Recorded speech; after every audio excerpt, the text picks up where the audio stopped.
I invite the member from Vernon Monashi to lead the House in prayer or reflection. Thank you, Honorable Speaker. We are blessed today with enough to eat. May we be grateful. We are blessed with clothes to wear. May we be grateful. We're blessed with shelter from the elements. May we be grateful. We're blessed with peace and freedom. May we be grateful. We are very well blessed today. May we remember that there are many people who do not have these blessings. May we be grateful enough and willing to help others where we can and when we can. In our humbling and important roles as MLAs, may we be continuing to serve our constituents with integrity, grace, diligence, sincerity to make a positive difference in our communities we serve. Stay blessed. Introductions by members. Madam Clerk. Introduction of bills. Private members' time. Member for Richmond-Steveston. Thank you, Honourable Speaker. What if I told you that necessity is the mother of invention? I see heads nodding because it's true. Humans are their most creative, most innovative when faced with a difficult problem. And when that problem is a matter of survival, well, our global community moved mountains to fight COVID-19 pandemic, create a COVID vaccine, understanding masking and distancing, and fixing those tough supply chain issues so people could get essentials. Climate change is also a global threat to our collective well-being. We know that it's caused by human activity, and we know that it's getting worse, and we know that the leading edge is already upon us. Climate change is a threat multiplier, making natural disasters so much worse. Wildfires, hurricanes, flooding, drought. But climate change is also an opportunity multiplier. In a Forbes article on green economy, Nick Gruhl notes that green is good for business, and change is going to happen whether we like it or not. Within the change that is already underway, there is opportunity, not just to boost GDP, but also to improve the lives of workers, create a stable economy, and adapt to and mitigate climate change. It's a win for investors, for workers, and for our planet. At a CPA BC event I attended, the accounting professionals there highlighted the importance of ESG, environmental, social, and governance, and the development of IFRS ESG reporting standards. The world's leading business organizations see the writing on the wall, and there is trillions of dollars of capital flowing into the green economy in the coming years. There's a misconception that there's an economic trade-off between doing things the way we are today and doing things and transitioning things into a green economy. Study after study shows that this simply isn't true. Even excluding the direct costs of climate change, which are astronomical, a recent Oxford study shows that transitioning to a decarbonized economy by 2050 will save the world $12 trillion. We could also have healthier lives, better work, and sustainable communities. Being at the forefront of change, adapting and innovating will create a better future for everyone. That's why our groundbreaking Clean BC plan is so important, as well as focus on the triple bottom line while we're growing our economy. ESG and sustainable development goals aren't nice-to-haves. They're necessities, and they are driving innovation. We're making investments to build our green economy in communities large and small all across BC. The innovative Clean Energy Fund, it's the ICE Fund because it's so cool, just invested $7 million in 7 BC clean tech companies that are helping BC transition to a low-carbon economy while creating new job opportunities in developing technology. These funds are going to support BC's blue economy, creating jobs, building a sustainable ocean economy, and cutting the cost of ocean research and reducing greenhouse gas emissions. For example, Open Ocean Robotics in Victoria develops uncrewed solar-powered surface vehicles and data analytics platforms to monitor marine environments and provide instant ocean data to researchers on land. And water treatment has wide applications for use. And BC companies Pani Energy and Axine Water are receiving ICE grants to support development of their water treatment solutions. Other ICE grant recipients are working on technologies to support agriculture, which is critically important for food security in a changing climate. EcoAction Innovation in North Vancouver and Terramera in Vancouver are each tackling challenges in greenhouse and soil-based agriculture, respectively. South Island Prosperity Partnership's Centre for Ocean Applied Sustainable Technologies, or COAST, received $2 million to serve as a catalyst and cluster facilitator for the blue economy up and down British Columbia's coast.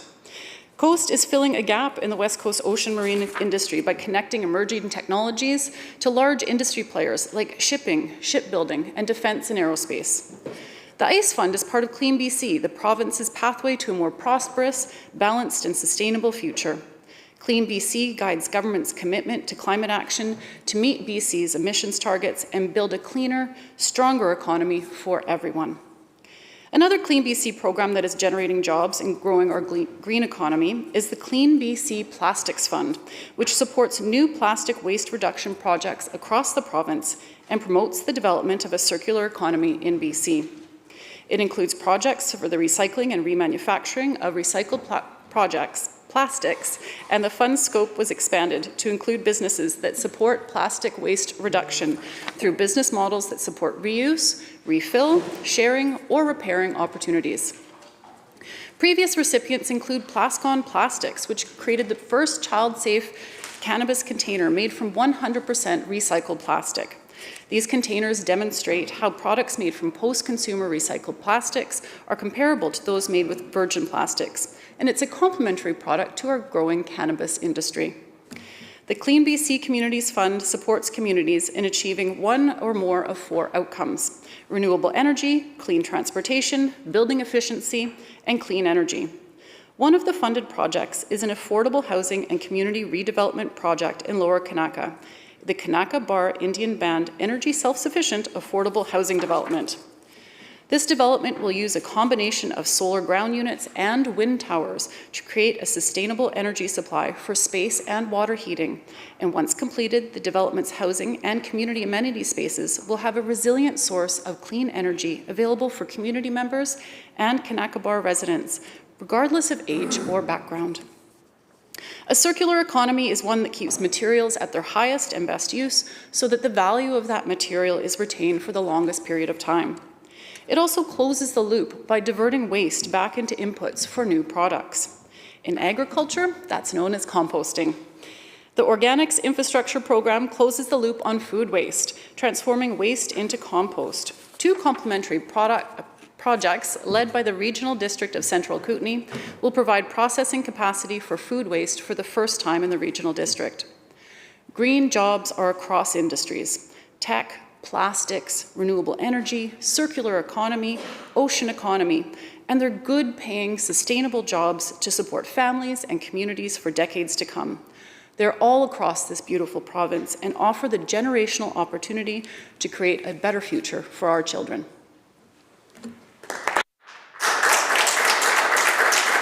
Member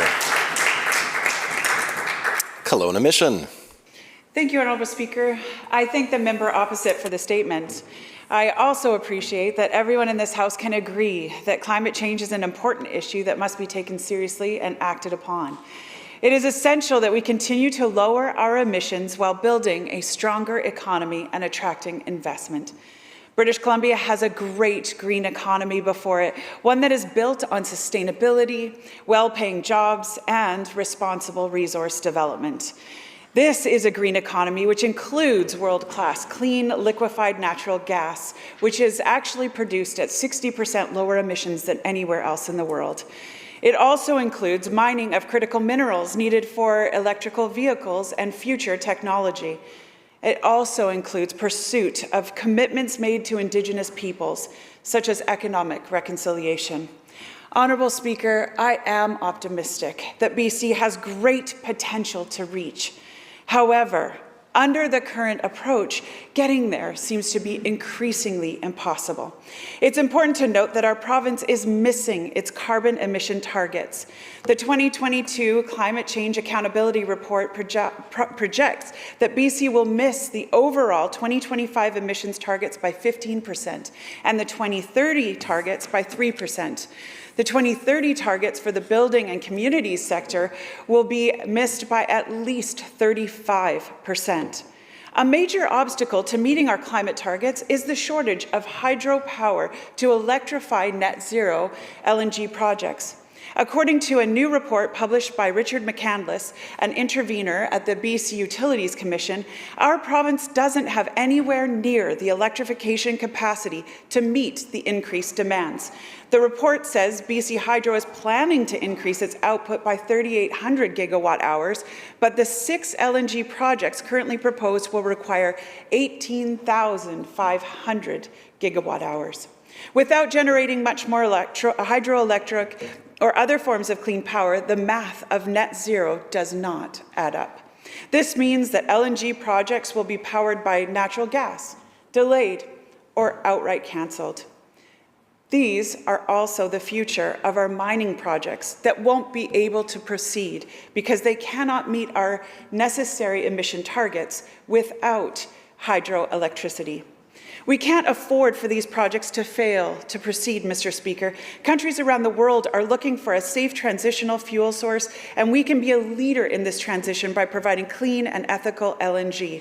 Climate change is a global issue, and we here in BC have an obligation to produce low-emitting LNG that can replace heavy-emitting coal-fired plants in Asia. LNG produced in our province is among the lowest emitting in the world and has the highest social and environmental standards.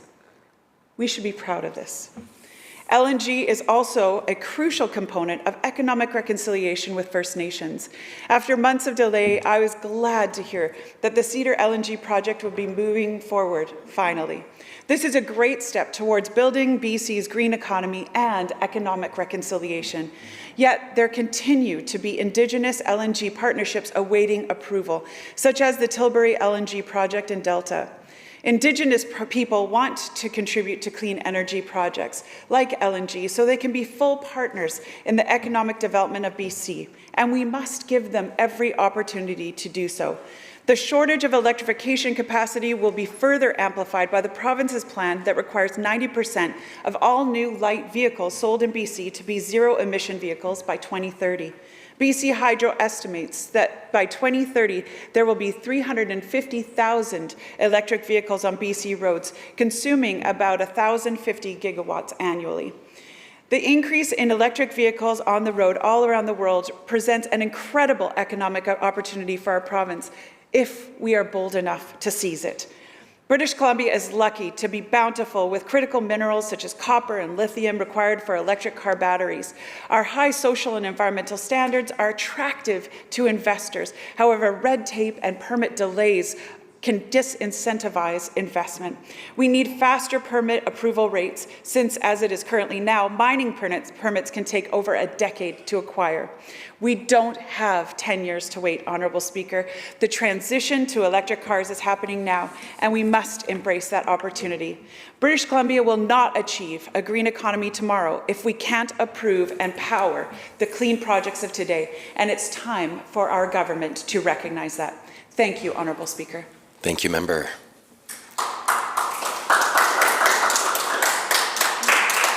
Richmond Steveston. Thank you, Honourable Speaker.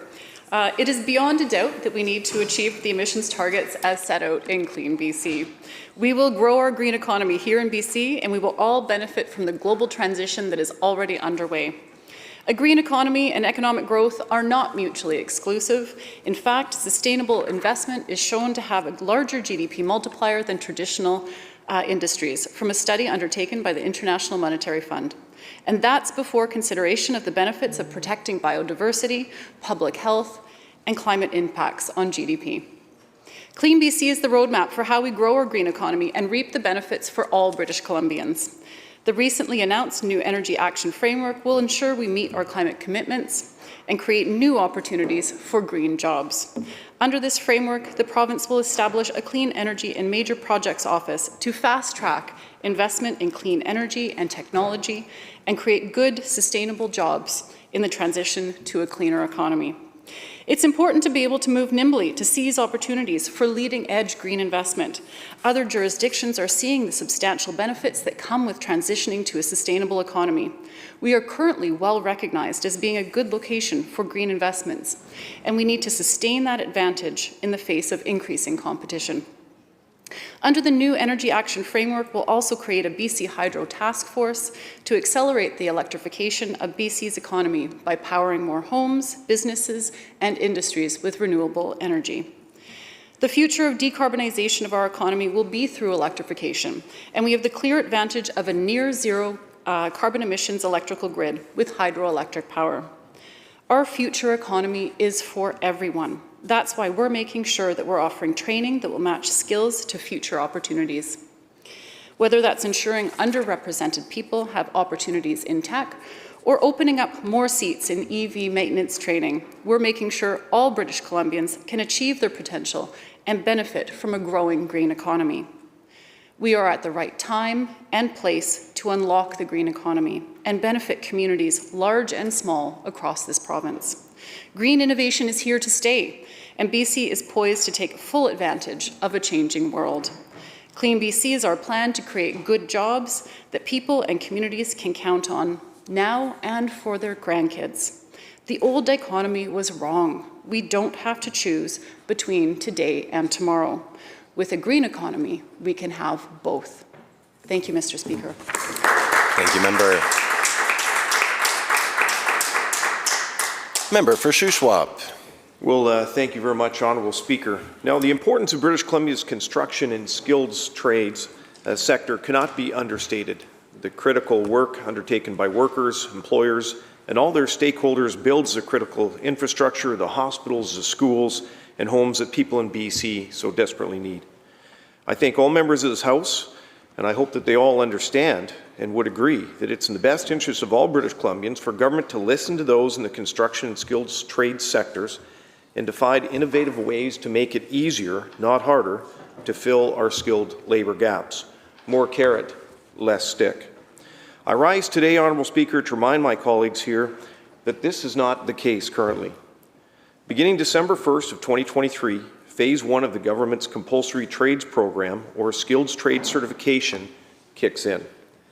Phase 1 includes a variety of regulations imposed on employers and employees in the construction and skilled trade sectors, including introducing a prescribed supervisor ratio of 2 apprentices per 1 journeyman for the following 10 trades: construction electrician, industrial electrician, power line technician, refrigeration and air conditioning mechanic, gas fitter A and B, steam fitter, pipe fitter, heavy duty equipment technician, sheet metal worker, automotive service technician, and auto body and collision technician. Now, Honourable Speaker, I'm troubled that along with many in the industry about the program's impact on the availability of tradespeople in BC. The policy, which sets new conditions and regulations, is going to have a negative and unintended consequence on industries that are vital to our economy and society. Those aspiring to work in the trades from rural and smaller communities may have to leave their communities to access training seats or apprenticeships, if they're indeed even available, Honourable Speaker. I'm hearing from constituents in Salmon Arm and contractors from around the province that are raising alarm bells as there appear not to be enough journey persons in the province to meet the requirements for the government's new ratio. For example, I spoke to a contractor only a few weeks ago who told me that should the compulsory trades program legislation kick in today, you'd have to lay off 5 people in order to satisfy the 2-to-1 trades training ratio. Stated, there simply are not enough journey persons in the province available for him to be able to meet the 2-to-1 ratio. So the reality is that although this is intended to increase and provide additional opportunities for trades training in the province, which is definitely an admirable effort and something that we would support, the challenge is by bringing in the requirement of the 2-to-1 trades training ratio without having enough journey persons available, it will likely result in apprentices having to be laid off because a company can no longer meet that ratio requirement. Now, this highlights the lack of planning and foresight on the part of government. Now, let me remind members and British Columbians that we have not seen a plan to increase the number of trades training seats in BC. These new regulations set restrictions on our industry without a proper plan on how to mitigate the side effects and consequences. We saw this with the recent strata legislation that only led to even more people being kicked out of their homes as a result of the lack of consultation to listen to those impacted by the legislation. This was also the case with Bill 36, where we now see hundreds of doctors, nurses, and others in the healthcare sector speak up about the negative impact of last-minute legislation. Honourable Speaker, the list goes on, but the point that I'm trying to make is that this trend needs to stop. We need more time to properly scrutinize and debate important legislation so that we can actually fix problems instead of making them worse. It's unbelievable that during a time we're facing a housing supply crisis, the very people who have the skills to build those homes are facing yet more red tape and barriers. This could impact worker availability, which would also potentially create further issues for a government that already struggles to deliver projects on time and on budget. There's already a massive backlog in the sector as we face a shortage of electricians and of heating, air conditioning tradespersons, where we have projects that are put on hold until there's people available. Instead of addressing the lack of seats and supports for tradespeople, more layers of red tape have been added. Making matters worse, businesses are now hearing from newly hired enforcement officers who are leaving businesses scrambling at the last minute as they're facing either layoffs, cost overruns, or closures when this compulsory trades program kicks in. I've heard from forestry and mining sectors who are deeply concerned about how this could potentially impact their business, their ability to keep going at a time when labor is increasingly difficult to find and the cost of goods is increasing. More bureaucratic red tape is only making things worse. And with this sector, specifically the heavy-duty equipment technician program, for the mandatory certification is what's going to negatively impact those two specific industries. Now, while there have been pressures put on the skilled trade sector, the government has not made it clear what it is doing to ease the burden or what kind of support it will offer. The last-minute budget made no mention of what the plan is to meet demand or make available all the journeymen and tradespeople needed to meet these requirements. Honourable Speaker, the introduction of the mandatory skills trades program later this year is going to have negative unintended consequences on industries that need more support and resources and less red tape.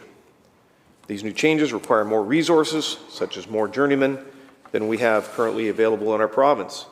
Businesses, workers, and my colleagues on this side of the House are all wondering what is government's plan to ensure that construction and skilled trade sector will not face layoffs, shutdowns, or cost overruns as a result of the legislation that they are now raising the alarm bells about. Honourable Speaker, in speaking to a number of trades training colleges around the province, they've indicated that there's inadequate funding, that in many cases the trades training programs are a loss, actually cost additional dollars, and they're having to subsidize it through other operations. It appears that if we want to encourage colleges to increase the number of trades training seats, funding needs to be increased, especially for the trades training sector. Thank you, Honourable Speaker. Thank you, Member. Surrey, Cloverdale. Thank you, Honourable Speaker, and thank you to the member opposite for their for putting up the statement of construction and skilled trade. Before I start, I just want to make sure that we understand that inside of the legislation, sections 33 and 34 actually allow for those exemptions. So when we're talking about ratios, there is language in there that can be utilized to address some of those issues that were brought up. Honourable Speaker, April is Construction and Skilled Trades Month, and the province is raising awareness about the job opportunities for people in the building trades, with 85,000 new job openings expected over the next decade. Proclaiming April as Construction and Skilled Trades Month highlights the importance of people who work in the construction trades and help make, build, and maintain local communities in the province. Construction and skilled trade jobs are in demand, and government is investing in trades education and support for workers in the skilled trades.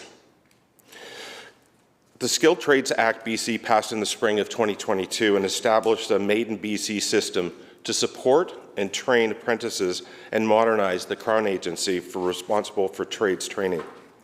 The new legislation replaced the Industry Training Authority Act and transforms the Industry Training Authority into Skills Trades BC, the modernized Crown agency responsible for skills trades training in British Columbia. Honourable Speaker, the renewed focus on Skilled Trades BC reflects the expanded responsibilities associated with skills trades certification and a new focus on supporting apprentices and trainees throughout their training journey. Skilled Trades BCs will remain the authority on trades training in BC, with enhanced and streamlined services to help apprentices navigate training and access to get support. Skilled Trades BC delivers pre-apprentice trades training programs included for women, Indigenous peoples, and other equity-seeking groups to reduce barriers and help people secure employment in the trades. The programs provided individualized and group services, supports, hands-on training, exploration training, and industry certification training. These programs help increase opportunities to enter an apprenticeship training program and earn certification to become a journey person. Honourable Speaker, construction is BC's fourth largest industry and employs over 216,000 workers in 2021. And between 2022 and 2032, the construction industry will post 72,700 job openings and account for more than 7% of the total job openings in the province of BC. Skilled Trades BC manages more than 100 trades programs in BC, 49 of which are Red Seal programs. Skilled Trade BC funds approximately 27,000 apprenticeship and foundation training seats at public and private institutions annually. In 2022, the BC Employer Training Grant approved more than $500,000 in grants to support 100 employers in the construction and trade sector to train 516 participants. In the trades alone, we expect 85,000 job openings, with more workers retiring than entering the trade occupation.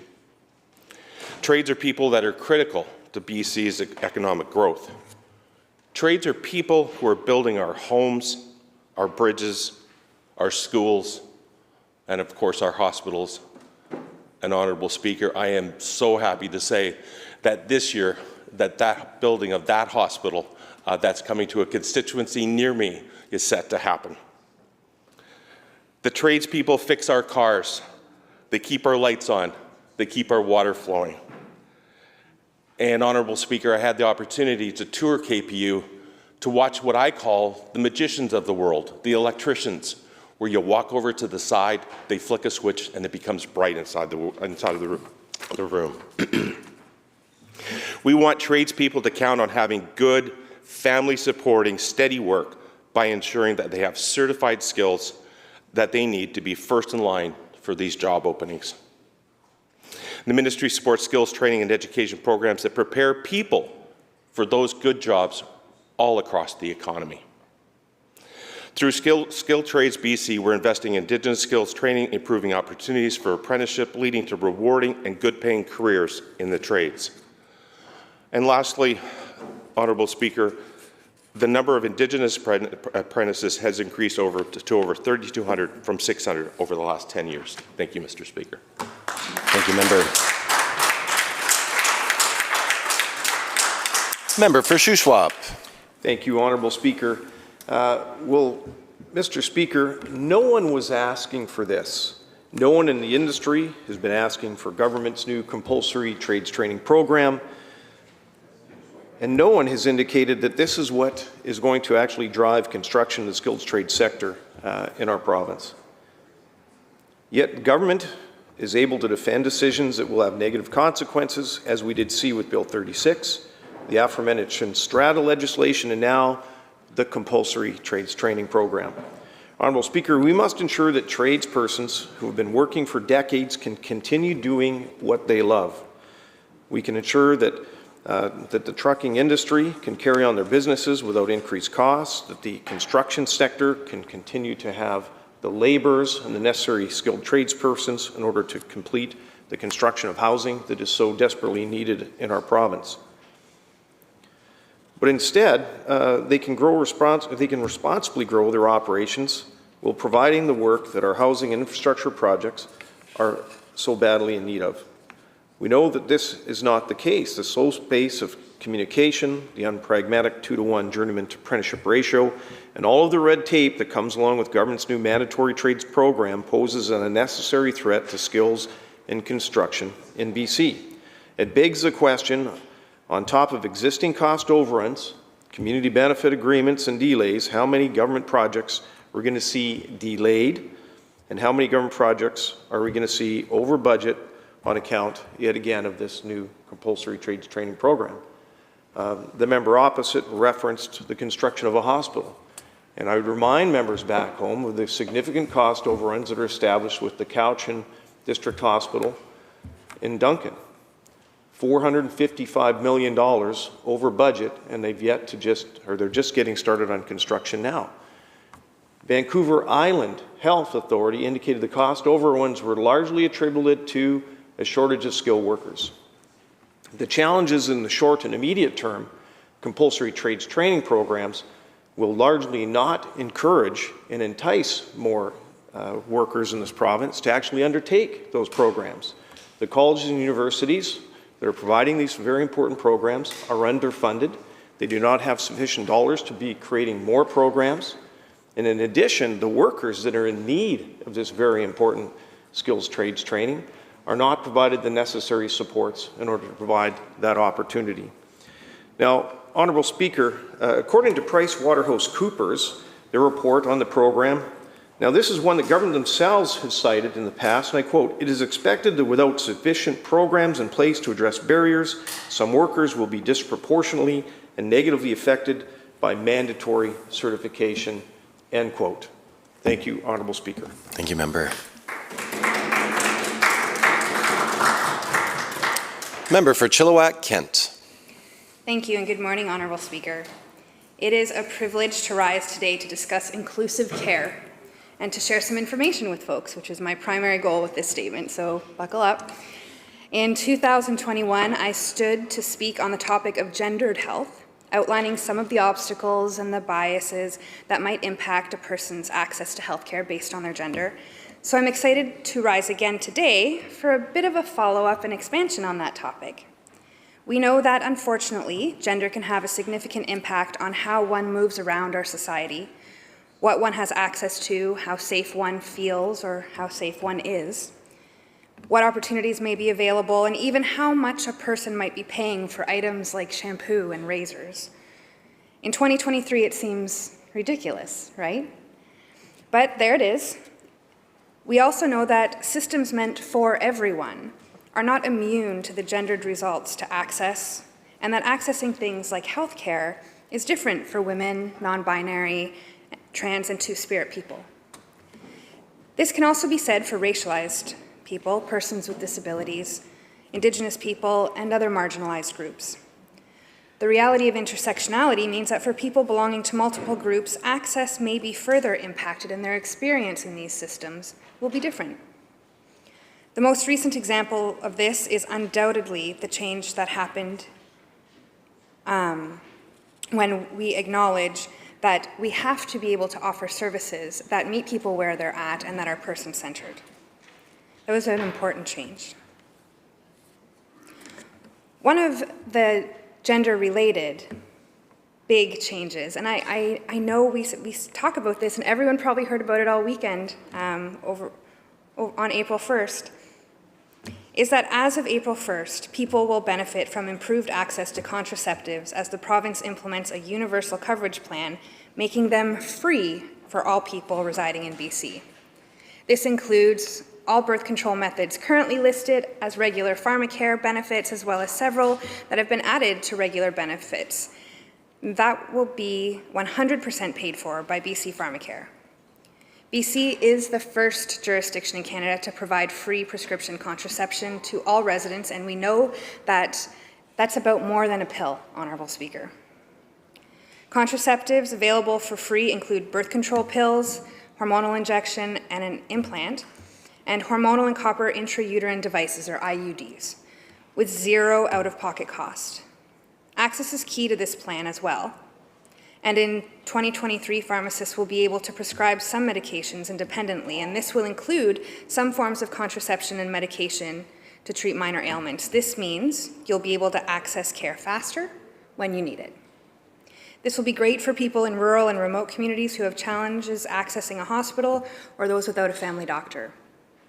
This is also in addition to the work we know is being done on period poverty and access to menstrual products, an ongoing piece of work across our communities and our province. Another example of how access to inclusive care and health is being addressed is the delivery of equitable and accessible care, surgical planning, and peer and community support for trans people across our province. In 2018, we brought gender-affirming care for trans people closer to home. Previous to this, for transgender people approved for genital surgery, they had to travel to Montreal. After this, genital surgery became available in British Columbia. Other forms of gender-affirming chest and breast surgeries were almost exclusively available in Vancouver or Victoria. We expanded access to those as well, with physicians in the interior, the north, and the lower mainland. It is also important to share that as of February 16th, 2023, we made some pathways and practice changes. In line with the World Professional Association for Transgender Health Standards of Care version 8 is being implemented in BC, related to gender-affirming surgical care. Some of these include requiring only one letter of recommendation instead of 2 for genital surgery. Only 6 months of hormone therapy are required to access genital surgery or gonadectomy. Congruent living is no longer a requirement to access genital surgery, and these changes will help reduce wait times for surgical care planning. Honourable Speaker, there is so much work yet to do, but we know that each step taken towards access, equity, and inclusion in healthcare makes us stronger. Together with BC's healthcare practitioners and experts, and with expertise from here and across Canada and around the world, we continue to take on this work as we move forward together. Real-world actions, like government creating the First Nation Health Authority, when we make cancer care more equitable for people living in rural and remote communities, by having a plan that includes increased funding to support expenses related to traveling for cancer care. Also, more cancer centres added throughout the province to bring treatment closer to home for people. These are just examples of the work done by government that is happening to not only acknowledge the barriers to inclusive care, but to take steps to address the issue head-on. In September 2017, the province expanded the publicly funded HPV vaccine program in BC through a school-based program to include grade 6 children. In December 2017, in partnership with First Nations Health Authority, Métis Nation BC, BC Association of Aboriginal Friendship Centres, and BC Cancer, the province announced an Indigenous cancer strategy to improve cancer care and supports for Indigenous peoples across BC. In December 2021, the province launched the first at-home HPV cervix screening pilot, and Honourable Speaker, I'll be talking about that in the 3-minute section, so stay tuned. The Health HR strategy. It's increasing the number of family doctors. It has a focus to retain, to redesign, to recruit, to train, expanding pharmacists, paramedics, and first responders' scope of practice, recognizing credentials for foreign trained workers, new programs to train healthcare workers, free education to become a healthcare assistant, increased spots for future doctors, developing a pool of nurses ready to travel to rural and remote places, scaling up virtual care, building a second medical school, making healthcare system culturally safer with system-wide reforms, and making sure, like I said, that family doctors have the supports they needed to start and maintain their practices. There's more work to come, and that's a little snapshot. Thank you, Member.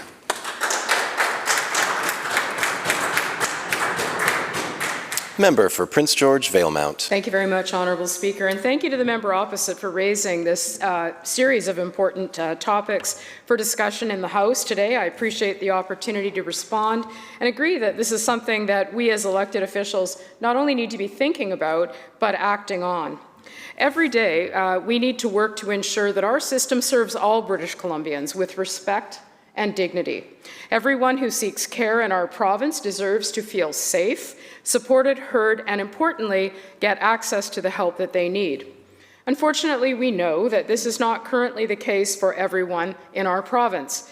The ever-growing healthcare crisis has stretched our system beyond anything we have ever seen before, and the healthcare workers, nurses, doctors, specialists, techs, and other healthcare professionals have reached the point of burnout.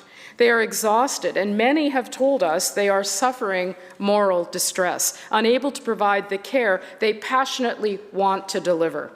Our system has been barely treading water for the past 3 years. We have not yet been able to improve critical issues, and others have worsened. Healthcare inequality remains a major barrier in BC, and we cannot truly provide inclusive care until we address the root causes of that inequity. We know that racism and discrimination exist in our society and in our province. And if we want to address the issues, we must first acknowledge its presence and then work to break the cycle of discrimination. Inclusive care means that regardless of your race, your ethnicity, your sexual orientation or gender identity, your age or religion, and any physical or intellectual disabilities that you may have, you deserve care that demonstrates you are supported and that your best interest is at the heart of the care you receive. So what do we need to do? We need to ensure that practitioners and healthcare workers have the education and tools they need. This must include updating terminology and best practices and ensuring that our healthcare spaces are safe and comfortable for everyone to be able to express their needs and get access to the best medical advice and assistance. Much work is being done to create the inclusive care system we all want to see in British Columbia. Take, for example, the work done by Island Health to create a toolkit for ensuring inclusive and gender-affirming care for LGBTQ2+ seniors. The toolkit was developed following a review of international and national research, input from local focus groups, and includes information and ideas adapted from a wide variety of resources.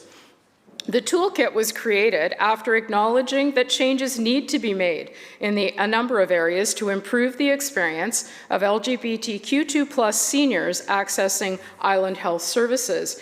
Program leaders are encouraged to use this change toolkit to review and/or modify existing policies, practices, and programs, and guide them in the development of new ones, with the goal, Mr. Speaker, of improving care for all seniors in Island Health.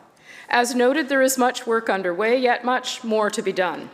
A true commitment to gender equality and inclusivity requires more than saying the right words. We need meaningful action, not just to ensure that Indigenous British Columbians, but people of color, women, and gender-diverse people have the full opportunity to participate in our society, but also that they have the quality care that they need and deserve.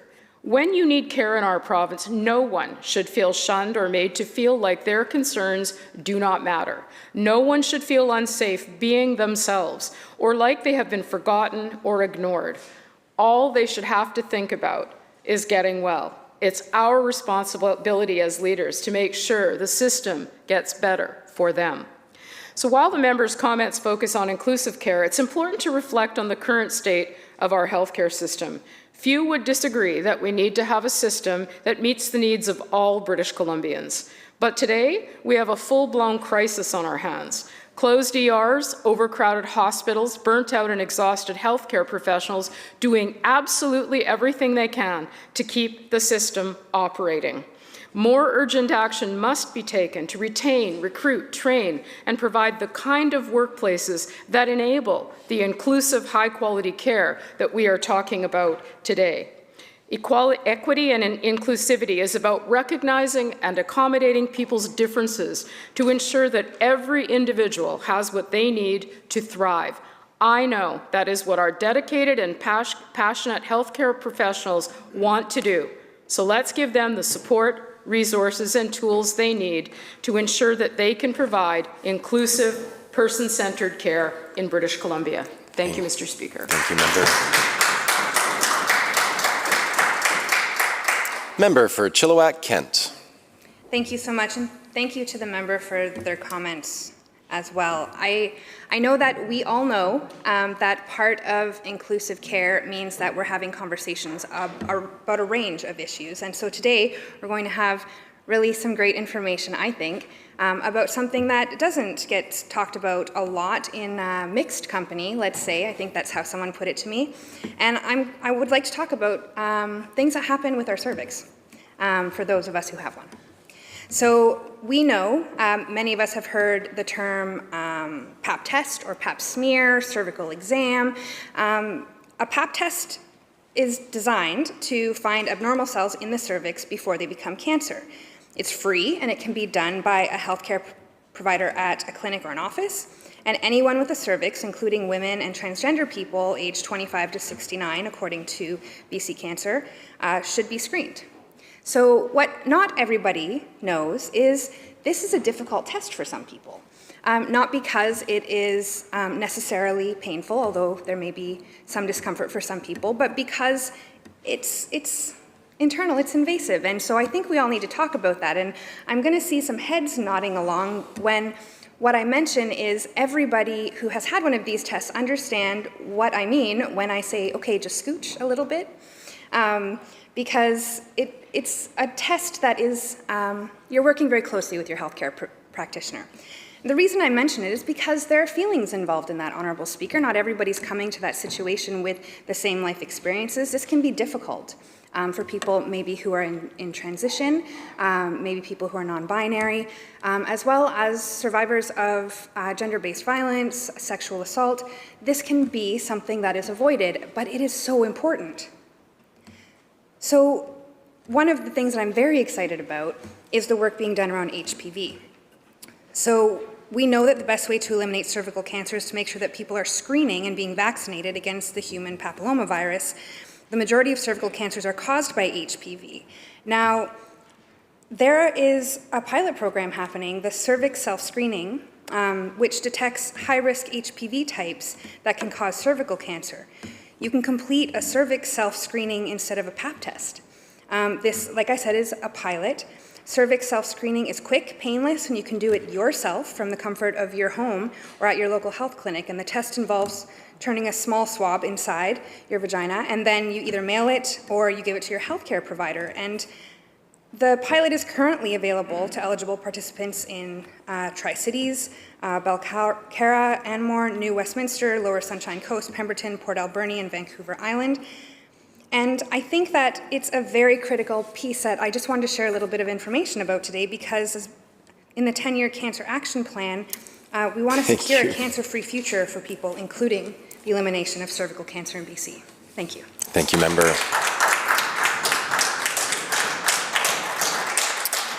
Member for Peace River South. Well, good morning. Thank you, Mr. Speaker. It's a real honor and a privilege to stand up today to talk about the importance of supporting BC's forestry workers and the communities that depend on them here in the province of British Columbia. We need to remember that these communities, many of them, were built because of the resource sector, industries like forestry. They exist because of that. They were built, some of them started out like over 100 years ago in the province as we were thriving at that time, building a forestry sector. We know now, though, that we really need to put focus back on our resource sectors like forestry, as we're watching communities that are being hollowed out as industries are facing a number of challenges that are leading to more and more mill closures and curtailments around our province, leading to job losses and people, unfortunately, being forced to leave some of these towns, places that they call home. Recently, I took an opportunity while we weren't sitting here for the week to tour around the province to some communities, to look at those forestry-dependent communities, to see firsthand what they were facing, and in some cases what was working and wasn't working for some of these communities. I got to see actually some success stories, operations that are doing well. I was able to tour down and see Structurelam, a great facility in Okanagan Falls, continually innovating, looking at ways to stay operational, promoting and producing high-quality mass timber. I want to thank them for the tour that they gave myself, the member from Penticton who joined me, where they were able to explain the operations and how the value-added sector was working for them. More importantly, how being a major employer in a small community like Okanagan Falls, employing 300 people and making sure that they were stressing the role that they play in that community, and how right now being operational, we hope that continues. But it was a reminder that they gave to me that they can only exist if we continue to allow for permits to be accessible for the primary companies to stay operational. This is not about one sector, value added versus primary. It's about looking at the entire chain in the forestry sector that will stay resilient and prosperous only if we give it the attention that it's needed right now as they're struggling. So that brings me on the flip side.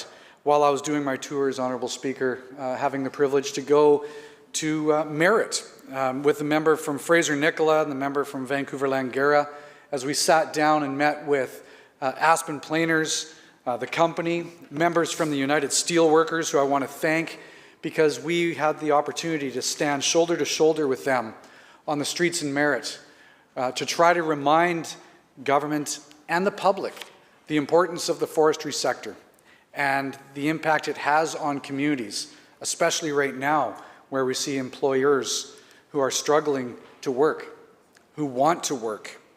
We need to remember that we used to have a thriving forestry sector, but with the closures and curtailments right now that are affecting companies, I think it's important that we remember that this is affecting families. This is affecting people. These are jobs. These are communities.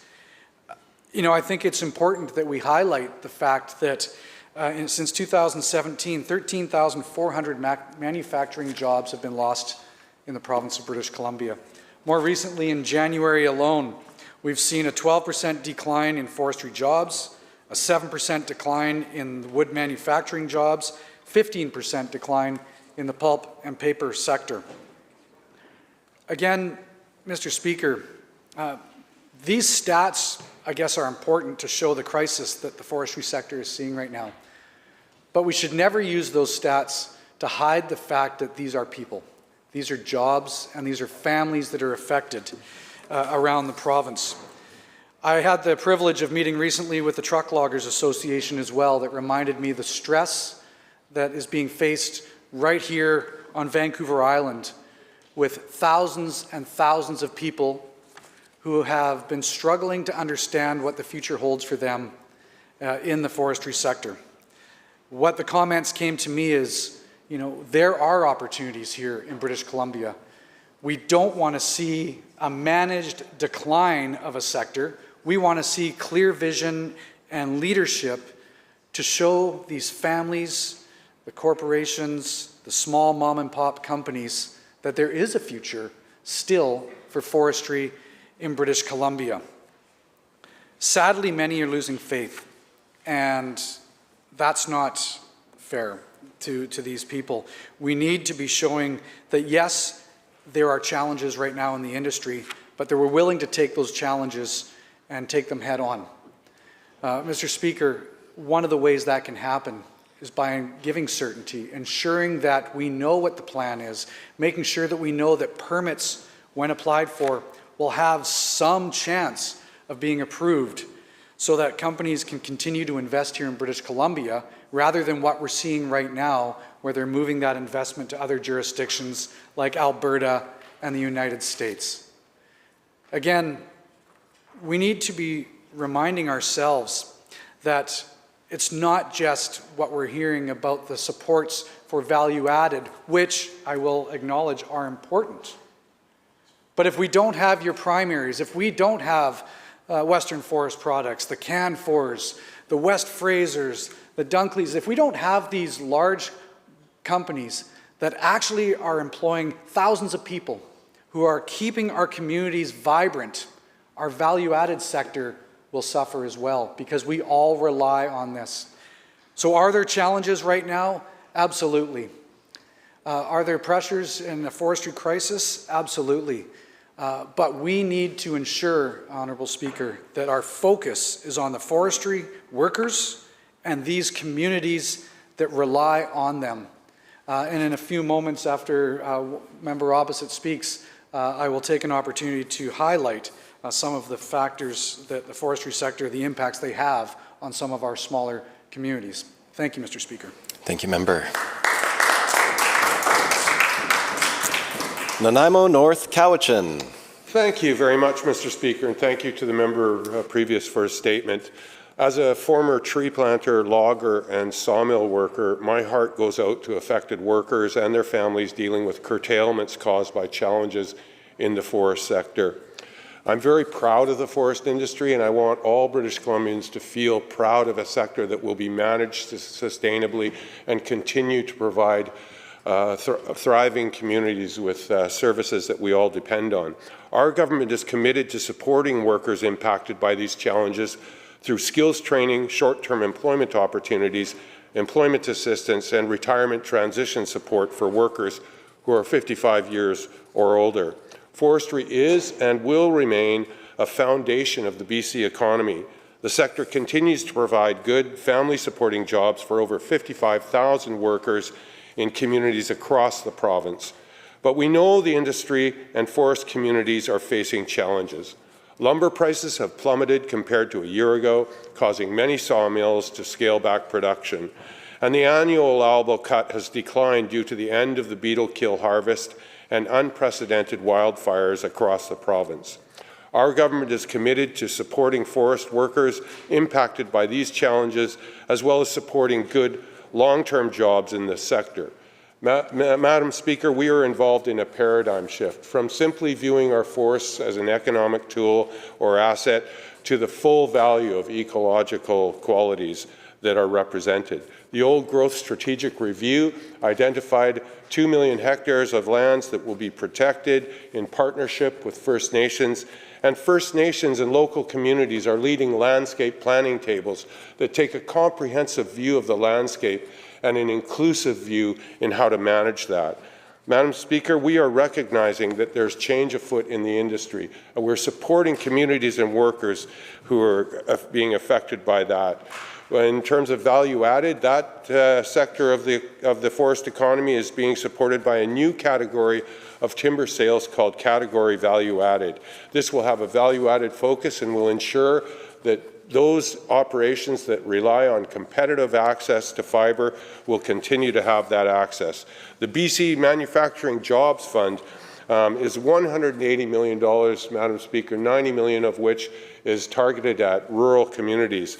And this will support communities that have been impacted by these challenges in the forest industry, and support the continued development of high-value industrial and manufacturing projects that should provide clean, inclusive growth to those areas affected by economic impacts or downturns, and should create thousands of stable, good-paying jobs. Madam Speaker, I chair the Forest Workers Support and Community Resilience Council, which helps manage and shape several programs in 4 different ministries that support forest workers and their communities. The Forest Employment Program provided $27 million in funding and supported 317 projects developing rural business and community recovery.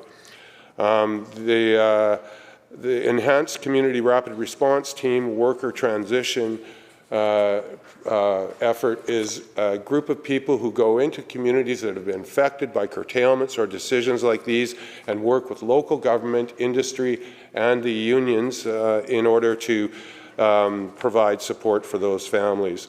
The Rural Economic Diversification and Infrastructure Program develops economic capacity, economic development, particularly in forest-impacted communities.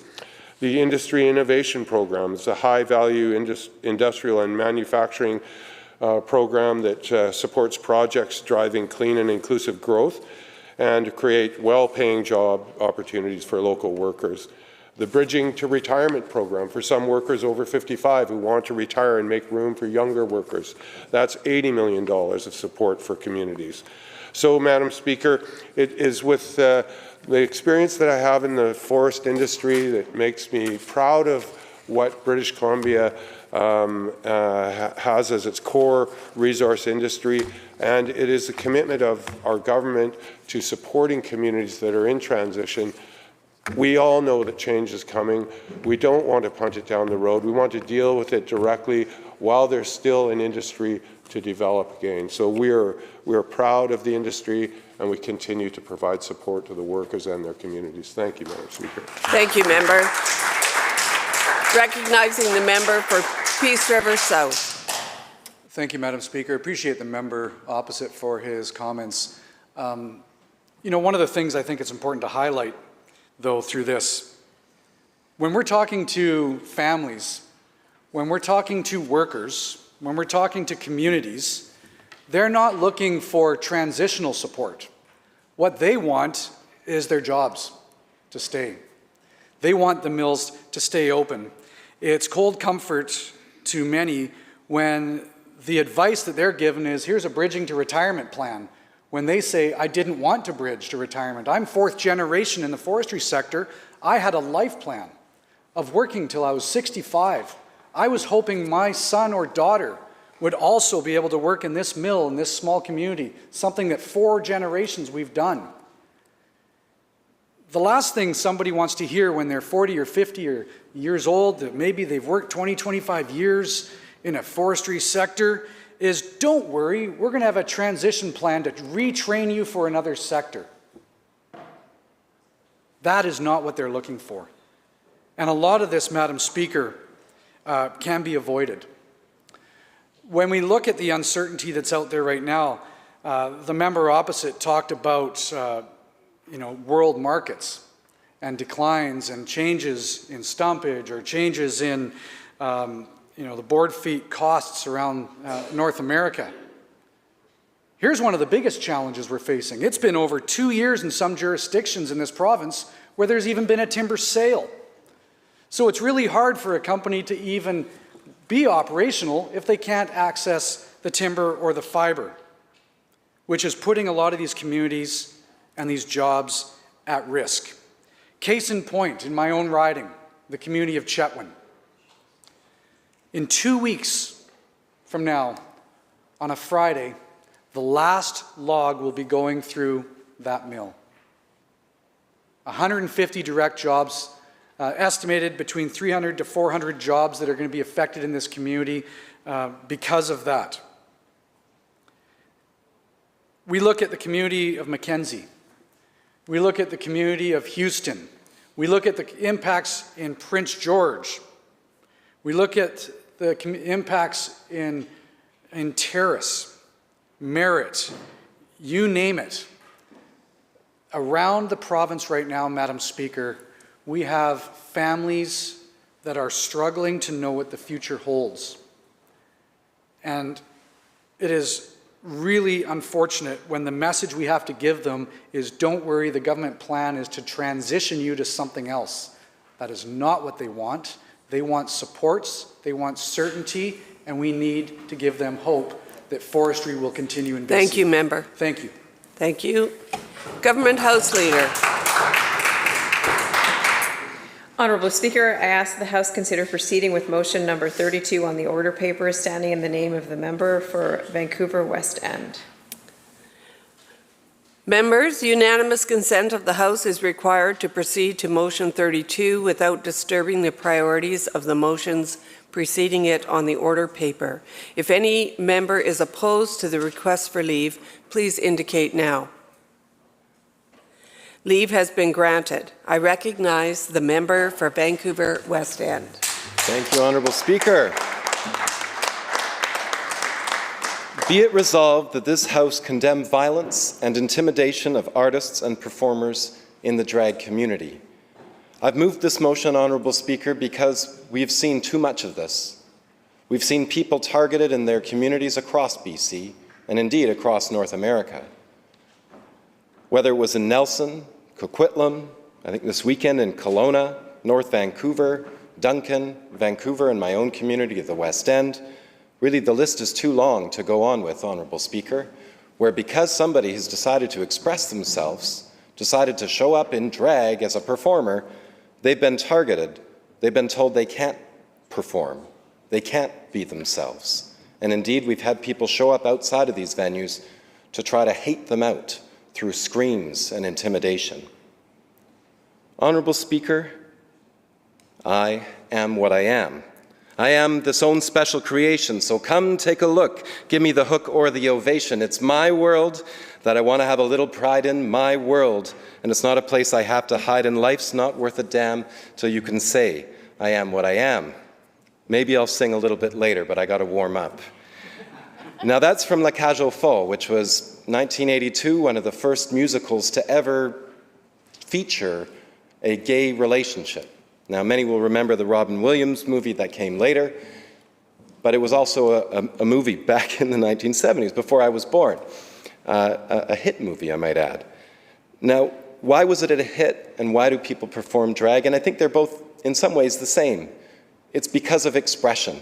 It's because in the beauty of the movie, the characters were able to find a way to express themselves that they couldn't because of hatred that had been directed towards them. Now, I was first in drag, I should say, probably when I was a 4 or 5-year-old. You know, kids like to dress up. We like to perform. And, you know, I think I first saw drag was in a Shakespeare play. A man dressed up as a woman pretending to be a man, I think, is how I remember it. Shakespeare can be confusing sometimes. Sometimes it's triple or quadruple play and back and plays. Drag is something that goes back beyond history, really. It's us having fun. I'm wearing drag right now of a sort, Honorable Speaker. Really, it's a uniform to symbolize something else. Now, I dressed in drag for high school in grade 12, and I must say for me that was an accomplishment, because I'd been called a girly man, a girly boy, targeted with misogyny and sexism, because that's a lot of what this is it's targeting men because they seem too much like women, and if you're a man and you don't like women, we'll attack you for being too much like a woman. Another weird, confusing thing that shouldn't exist, but unfortunately does. And I did it as a way to push back against the haters who would come after me, to say, I'm not afraid of you anymore. I'm embracing all I am. And if you want to call me whatever you want to call me, well, too bad for you, because I am quite comfortable with who I am. And that's indeed what Chris Bolton, also known as Connie Smudge, was doing when they went to Coquitlam, to be all they could be. And you know the things that those haters came to say was a horrible thing they should never have done? They read Itsy Bitsy Spider to children in a library. They read Twinkle Twinkle Little Star in a library for shame. Well, Honorable Speaker, it seems so ridiculous that anyone would have a problem with that. But I got to say, our neighbors just to the south of us seem to be having a great deal of problems with that, and we're seeing it bleed across the border here, which is why we've got this motion here today. Idaho, Montana, Arizona, Missouri, Kentucky, Oklahoma, you go on and on. They've even suggested that you should go to jail for up to 10 years in Arizona if you performed in drag. Can you believe that? Lock you up for performing in some costume. Wow. Well, we've seen it here in this province before. Ted North, who passed away back in 2014, he stood up in drag in 1958 to protest against homophobia, organized discrimination, legalized hatred in our province by showing up in drag outside the courthouse, holding a sign saying, I am a human. Because in the end, Honorable Speaker, that's what this is about. Being able to be so wonderfully human in our diversity without other people stepping in to try and shame us for who we are. Try and beat up and use violence to intimidate. No, this is about being able to be all we are. It took a long time, Honorable Speaker, but leaders like Ted North, who started the court system that celebrated its coronation the other weekend, they stood and they changed the law because they showed we are human. They said, no more hatred, no more discrimination, no more targeting people because they're a little different. Let's embrace love and diversity. So I'm glad to join with hopefully all members in this House. Thank you, member. To move this motion and support it. Thank you.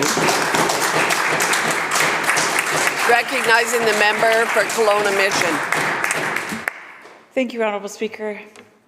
Well, let me say it very clearly. Violence during peaceful protest is wrong. Any violence and intimidation towards drag artists and performers is wrong and must be condemned in the strongest terms. Full stop. All members of this House can agree on that. In light of horrible incidents towards the drag community, it is clear that there's still so much more to do to ensure everyone in British Columbia is treated with dignity and respect. Violent protests are not acceptable. We all have the right to express our views and debate or protest against those views with which we don't agree. Violence against others is never the answer, ever. These events have been plagued with intimidation and violence throughout BC, and communities such as Nelson, Victoria, and Vancouver either having violence break out or being forced to cancel them out of fear. No community should need to fear violence for simply holding an event in a province as rich and diverse as British Columbia. No British Columbian should fear taking their child to a library because of dangerous protests outside the entrance. No British Columbian should fear violence for holding a view or position in opposition to their neighbor. This is not the British Columbia that we want for our kids. We teach our kids to always be themselves. Don't give in to peer pressure to be someone you aren't. I used to teach my kids when they were younger, when they would be called a name. I would ask them, well, if I called you a banana, would that make you a banana? We teach our kids to be tolerant of those that are different from them, to respect each other and learn from each other. We teach our kids to stand up for what they believe in, to be the voice for those that may not be able to speak for themselves. We live in a country where we are protected by laws and where we can live without fear. But this cannot be said by every member of our communities. Last week, I was privileged to attend the Transgender Day of Visibility flag raising here at the Legislature. It serves as an excellent reminder of just some of the many adversities faced by those that are simply trying to be themselves and are not treated with dignity and respect. For the sake of our constituents and the rights of human beings as a whole, we must continue to deliberate and strengthen our laws so that they can be as protective, strong, and inclusive as possible. Unfortunately, we face a public safety crisis in this province, and not enough is being done to fix it. We could be debating motions like this every hour of every day for any number of communities that have faced horrible violence in the last 5 years. Motions are just words unless action is taken, and this government doesn't have a good track record on taking action. They have no trouble with motions, words, social media posts, even attacks on the other side, but not actions. British Columbians facing violence in their streets need more than flowery words on Twitter and clever motions in this place. We must encourage meaningful dialogue amongst those who disagree with one another. We must make sure that those that target a community with violence, like the drag community or the LGBTQ2+ community, face legal consequences. This is our job in this place. That is why our communities elect us to serve them here.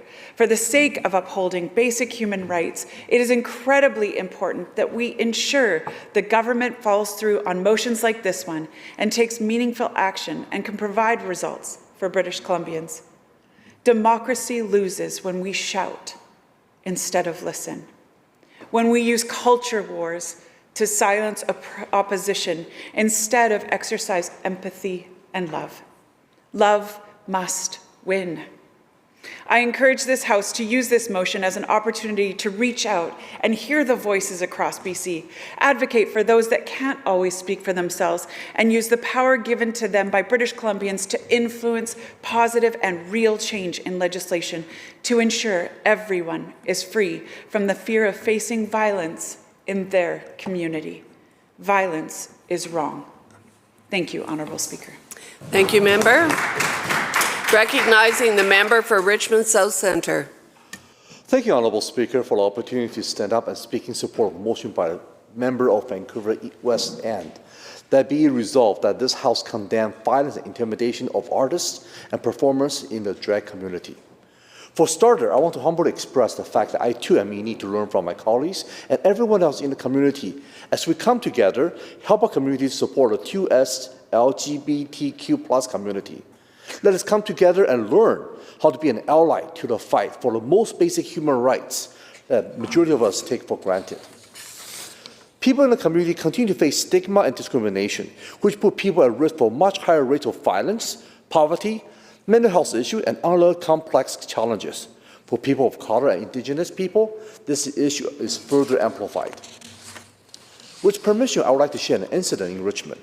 Imagine, Honorable Speaker, a basic right we all take for granted in this chamber is somehow no longer accessible to us. Imagine a person in a position of authority whom we trust and chooses to exercise personal bias to deny us the very basic right. To start a story, I attended an event held by youth in Richmond School as a guest speaker. After my boring speech, I took a seat by the entrance of a library. I quickly noted outside the library there was a young BIPOC individual who was crying. The peers surrounded the individual and attempted to comfort the individual. I decided to approach and attempt to find out what happened. The young person's situation was both shocking and shook me to the core. The person self-identified as transgendered. For over 1 hour, the young person was in need to use washroom but couldn't. The young person's previous attempt to use the school's all-gender washroom was stopped and prevented by a school staff. I learned that the school staff denied the young person's right to access washroom by telling the individual to use the regular washroom, like everyone else. The young person couldn't leave the school without giving up their spot in the activity. Without a safe and accessible facility, the young person struggled with both a biological stress and mental frustration. I had to step in. I escorted the young person straight to the all-gender washroom in the very same school. Despite the fact that school staff saw us walking straight to the all-gender washroom, the staff decided not to stop us this time. I further shared the frustration with the Richmond School Board, and I want to express my sincere gratitude to the Richmond School trustees for taking time out of their busy schedule and listened. Their unwavering determination to address the issue was much appreciated and needed. Drag performers are skilled artists and performers. They contribute so much to the BC arts and cultural scene. Violence, hate, intimidation that drag performers have to face in BC is unacceptable. Such action of violence and intimidation against drag performers, comes from a place of misunderstanding and hate. Common themes include homophobic and transphobic languages, in addition to statements condemning SOGI 123. We must all work together to promote inclusivity, kindness, and acceptance. Our government continues to work hard to advance human rights and the rights and freedom of people of all sexual orientation and gender identities. Only by working together can we make BC a place where people are truly free to be who they are. Trans flag flew for the first time on BC legislation law, and the flag raising event was attended and supported by both BC NDP caucus representatives and BC Liberal caucus representatives. The provincial government also reported 1,300 incidents of gender language in regulation across government to reflect British Columbia's diversity. This change was made to ensure that all British Columbians have equal access to government services, no matter their sexual orientation, gender identity, race, or cultural beliefs. Our government also re-established a Human Rights Commission to ensure the spectrum of gender identity is included on BC identification cards. Now British Columbians can choose the third option in the gender field on the BC issue ID. Our government moved to ensure publicly funded affirmative role surgery are available in BC, making us the first province in Western Canada to offer these essential procedures. All 60 schools and several First Nations and independent schools are part of the BC SOGI Educated Network to help schools to be more inclusive for students. I also want to express my sincere gratitude for University of Victoria for establishing the first largest transgender archive in the world. Although it is important to remember how far we have come, we must also acknowledge there's much more work to do. For people to feel safe, we must come and stand together and amplify their voices and take steps to help our neighbors, friends, and colleagues to be safe from violence. Thank you, Honourable Speaker. Thank you, Member. Recognizing the member for West Vancouver, Capilano. Thank you, Honourable Speaker. When I was a kid growing up in Edmonton, we had absolutely some of the funkiest bars and theatres in all of Canada, and I think that might still be the case. We were so cool in Edmonton that we were able to attract some of the coolest performers in North America. And so I was so lucky to see Harris Glenn Milstead twice better known to the world as Divine. Divine was one of the most famous drag queens in the world and set the stage for performers like RuPaul. Now, those evenings I had were so fun. The music, the dancing, the laughter. You couldn't help but have a smile on your face when you left and a love of Divine. It just made me so happy. But I guess in my naivety, I could never imagine that anyone would think differently. And today, Honorable Speaker, a 10-foot-high statue of Divine stands at the American Museum of Visionary Art in Baltimore. And her cult sensation movie, which you must see, called Pink Flamingos, is in the permanent collection at the Museum of Modern Art in New York. I do want to give a shout out as well to Connie Smudge, who has made some wonderful videos across the North Shore, has videos of her reading wonderful children's stories, and I know has been at the North Vancouver City Library. But ongoing intimidation and violence directed towards drag performers go against the very values of diversity and inclusion we claim as a society to hold near. And unfortunately, attacks and threats have occurred far too often here in British Columbia.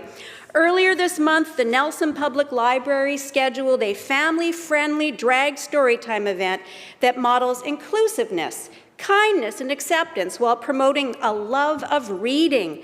But it had to be canceled after the event, after the staff and storytellers were threatened and intimidated online. In June of last year, organizers of a drag show at the Victoria Cafe were also inundated with homophobic and transphobic phone calls. I was proud that the leader of the opposition was the first BC politician to speak out and condemn this hate. And last summer, anti-gay protesters waved rainbow swastikas at a Richmond drag queen story time, knocking over children in the process. Madam, I don't get it. It just makes no sense to me. These are just some of the examples showing the unacceptable levels of discrimination, harassment, and violence toward drag performers, which are rooted in homophobia and transphobia. In March, a Statistics Canada report showed that the 423 hate crimes targeting a sexual orientation recorded in 2021 rose above the previous peak of 265 in 2019. Now, such attacks are absolutely unacceptable, and we have to work together as a society to reject them and ensure that all communities are protected and treated with dignity and respect. Honorable Speaker, drag performance has been an important part of our culture, providing a platform for self-expression, creativity, and activism. In ancient Western cultures, women often were not allowed to perform on stage or to become actors, so it was normal. In fact, it was respected for men to dress as women to perform. Remember the movie Shakespeare in Love? Didn't we all love that movie? In addition to its cultural and social significance, drag performance has also contributed to popular culture. Many famous performers from RuPaul and again Divine have become icons of drag, bringing their unique styles and personalities to mainstream audiences through film, television, and other media. Its impact can be felt not only by the LGBT community, but in popular culture as well, where it comes to inspire and entertain audiences around the world. We must address the underlying attitudes that fuel these attacks. This includes education, awareness campaigns to promote understanding. Now, it's funny how Divine has stayed with me for so many years. She left an impression on me that was positive, and she really helped me in a tough time in my young life. I felt, and I mean this quite sincerely, to me she represented the freedom to be yourself, not to worry about stereotypes and to do things that others made happy. She referred to herself as the most beautiful 300-pound woman in the world. She celebrated everything unique and special about us. I recently walked into a funky-looking store. I couldn't believe the thrill when I saw posters, coffee mugs, and other memorabilia with Divine on them. It brought back such happy feelings. I had to buy a mug, and she now joins me every day for my morning coffee. Thank you, Member. Honorable Speaker. Recognizing the member for North Vancouver Seymour. Thank you, Honourable Speaker, for the opportunity to rise today and speak to the motion. Be it resolved that this House condemn violence and intimidation of artists and performers in the drag community. I am speaking from the unceded territories of the Lekwungen people, the Esquimalt and the Songhees, and I work, live, and learn in my beautiful riding of North Vancouver Seymour, situated in the unceded territory of the Coast Salish, specifically the Tsleil-Waututh and Squamish nations. I find it remarkable in this day and age that this topic remains one that needs to be restated. Yet clearly it does in light of the events of the past year. Violence, hate, and intimidation should have no place in our current state, but it has reared its ugly head once again in the most benign of places, community centres and libraries. Drag story times are wonderful events full of colour, whimsy, and drama, just what children enjoy most, as do many adults. Children are enraptured by the theatre of it, captured by the stories, entranced by the voices that vary with each character. Sometimes there's crafts, sometimes there's songs, all activities that stimulate the imagination of kids and grown-ups alike. Drag Storytime has been going on for a while, both in BC and across North America. It's a family-friendly event, demonstrates inclusiveness, kindness, and acceptance, allowing people to explore their own beliefs about drag and dispelling fears and myths. Unfortunately, those fears seem to be driving a group of protesters who not only attack the drag performers on social media, but arrive at events, disrupting at the expense of families. These protests generate discomfort, fear, and anxiety for those that want to attend, which is completely counter to the intent of the activities. I find it difficult to recognize value in these negative events. Even though pro-drag supporters and police have also attended to try and abate the anticipated efforts of the anti-drag contingent, families with storytelling-aged children will still be reluctant to stay in such a volatile environment. In other circumstances, support staff have been intimidated and harassed to the point that a library event has been cancelled, which is really disappointing and discouraging to organizers, performers, and participants, all of whom look forward to fun, entertaining, and thought-provoking presentation. It's important to recognize, Honourable Speaker, that drag performers are skilled artists and they contribute significantly to the arts and cultural fabric of British Columbia. Just like any other performer, they should be able to provide entertainment in a safe, respectful environment that appreciates their contributions and enjoys their performances. Consider original Shakespeare, pantomimes, cabaret, La Cage aux Folles, Mrs. Doubtfire, Hairspray, Mrs. Brown, and Dame Edna. In our current landscape, we should be reveling in our diversity, in our ability to be inclusive, in our understanding and acceptance of the marvelous variation in cultures, religions, and ethnicities that is British Columbia. Yet there is an underlying presence of fear, homophobia, transphobia, and vitriol aimed at people who have chosen alternate sexual orientations or gender identities. This is all grounded in fear, perhaps of the unknown. As a member of this House and as a community member that has been in service all of my life, with the goal of making things better for the folks around me, I believe we can all contribute towards calming the fear, stemming the anxiety, and enhancing the understanding of each other. Next time there's an opportunity to attend a drag event, go and see what it's about. Enjoy the showmanship and the talent, whether it's at your local library or as a storytelling, or at a local cabaret as a song, dance, and humor. There's no need for intimidation, violence, and hate, because there's nothing to be frightened of. Thank you, Honourable Speaker. Thank you. Recognizing the member for Peace River South. Thank you, Madam Speaker. I'm glad to rise and support the motion that's been put forward today by the member from Vancouver West End. I think it's I say this in a weird way, I think, that it's unfortunate that we even have to have this motion brought forward today. Of course, everybody in this House agrees that violence and intimidation has no place in our communities and in our society. We're all committed to the idea of creating safer, more inclusive British Columbia for everybody. And it's incredibly disturbing to hear stories that we are seeing more frequently in our media about people being harassed and threatened simply for being themselves, for being who they are. As a society, everybody's entitled to their opinions. But those opinions also have to be recognized in a non-violent, non-hatred way. People have to be able to coexist, but we also have to love and support each other.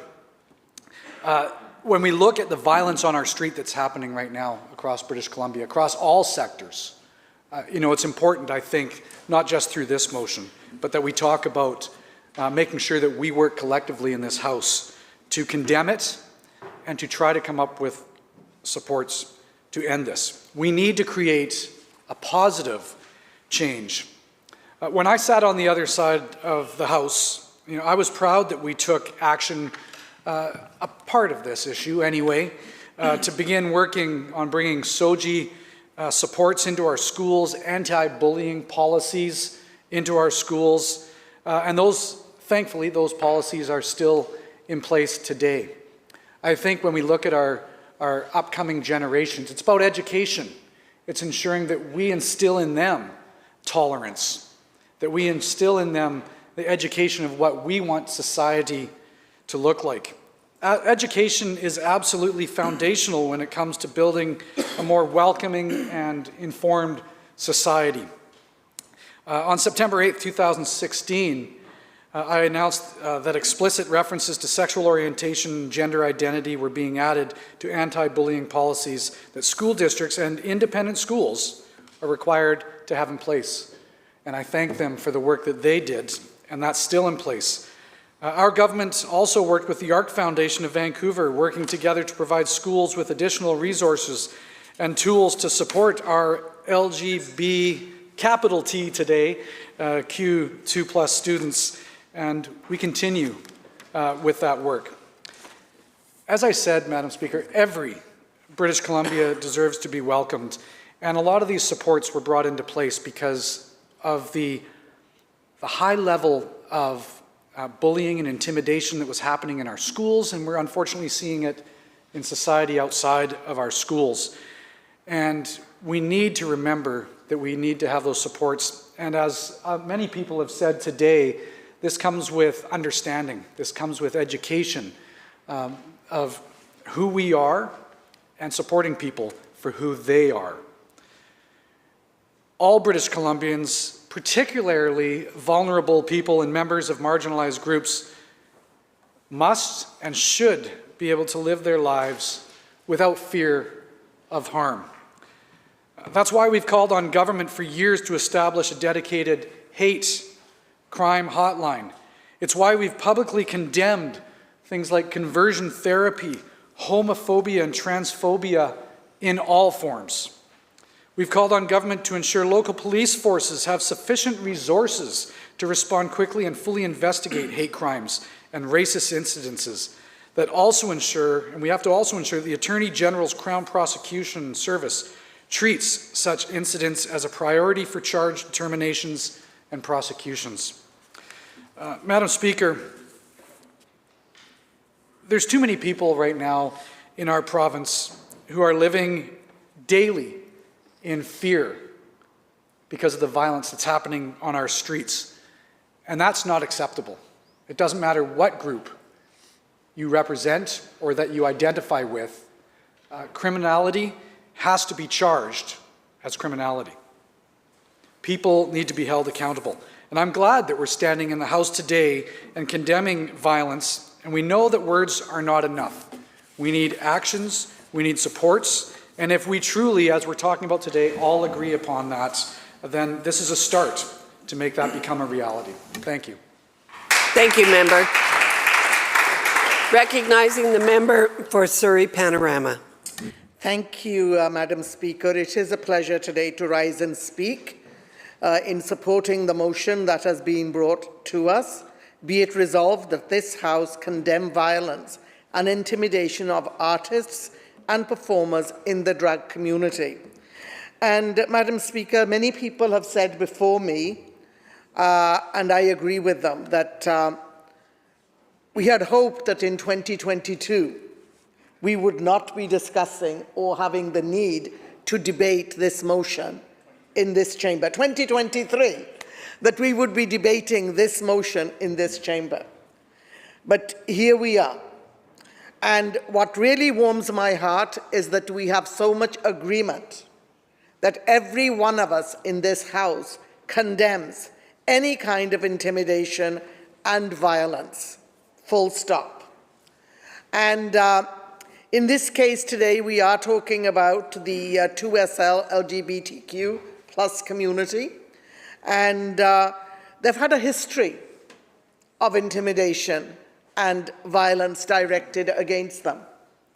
I can remember, and it seems like yesterday, not so long ago, when you could say we talk about what's happening in the States right now with the libraries and books. We had the same things happening right here in British Columbia, where certain books, same mom, same dad, were not allowed into our libraries. Not all, but one school district, the one that I represent today, along with some of my other colleagues.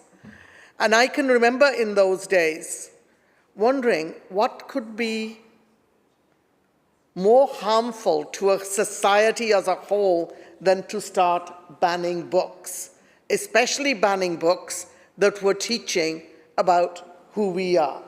But it happened, and I'm so glad that we are way beyond that right now. At the same time, very hurtful, and you could say brings back lots of memories, when we recently viewed the violence that was directed, and quite ugly it was, against the drag community, the artists who were reading books to kids. And I want all of us to just imagine that for a moment. You're all dressed up, and you're reading to kids. And that invites violence from people. And because of that, it is so good to have everybody in this House condemn that outright. I will say that living in Canada, and even having experienced my own journey as a new immigrant, started off in England, it is very, very hard when people pick on you, even with words, because you look different. I was 9, didn't speak a word of English. As a matter of fact, I was the only I would say non-English, I'll use that phrase, in that classroom on that first day. And it took a while for the class to include me in things, but it happened. I think for the LGBTQ community, it's been a long journey. And I think this was a shocker that reading books to kids was going to be inviting that kind of violence. And so many of my friends have made reference to Shakespeare, to theatre. And, you know, I grew up in England and we went to pantomimes. And in many of those pantomimes, it was men who were dressed up as women. And we all laughed and we all enjoyed those pantomimes. And what's really important in this is that for the drag community, their performances are just as artistic, just as valued, just as connected to who they are as other artists. So I think it is calling for that respect for art and for the drag community at the same time. Madam Speaker, this topic, we could all wax eloquent all day, but today, I want to celebrate one of those rare moments that we cherish in this House when we all agree that this violence, no matter who it is directed against, is not acceptable. Thank you, member. Thank you. Thank you. Recognizing the member for Peace River North. Thanks, Honourable Speaker, and pleased to speak pleased to speak to this motion with violence against drag artists and performers. Again, as everybody else has stated, it is quite surprising that we are, and it's sad that we have to be here to condone these actions, in fact. Honourable Speaker, everyone in our province deserves the right to feel safe in their communities, and drag artists are no different. Canada has seen a rise in aggression toward drag artists in the LGBTQ2S+ community, as they've also become targets of online threats and hate. No one should have to face any amount of harassment for being who they are and celebrating it. It is of utmost importance that this House support all groups, no matter how they identify, and to continue to support them. Just last week, we marked the Transgender Day of Visibility, a day to celebrate transgendered people and raise awareness of the discrimination they continue to face. The Legislature, I'm having a mouthful of marbles today for some reason. The Legislature hosted an event on Thursday where we raised the transgender flag on the lawn to show this House's support. This is an important way to highlight the province's efforts to support transgendered people and all the members of the LGBTQ2S+ community, and their right to be seen and respected. This flag-raising event highlighted that we, as MLAs in this place, are allies to this community.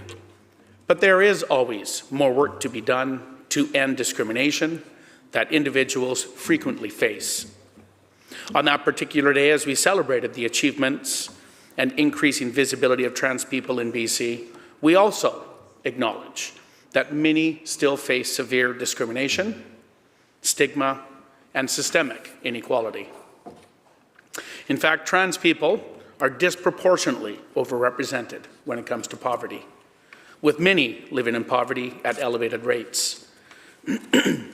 According to the 2021 Canadian Census, transgendered individuals were overrepresented in populations experiencing homelessness compared to cisgendered individuals. The Transgender Day of Visibility also lends well to highlighting topics that we're canvassing today: condemning violence and intimidation of drag artists and the LGBTQ2S+ community, as these individuals are often disproportionately affected by discrimination because of how they identify. Recently across Canada, we have seen a rise in disturbing incidents at drag storytime events, where these artists and attendees are subject to protests, threats, and online harassment. The artists who host these events and those who wish to attend them are accosted by protesters who are spewing hateful speech. Many LGBTQ2S+ individuals and organizations continue to host events, and we will stand up to the hate.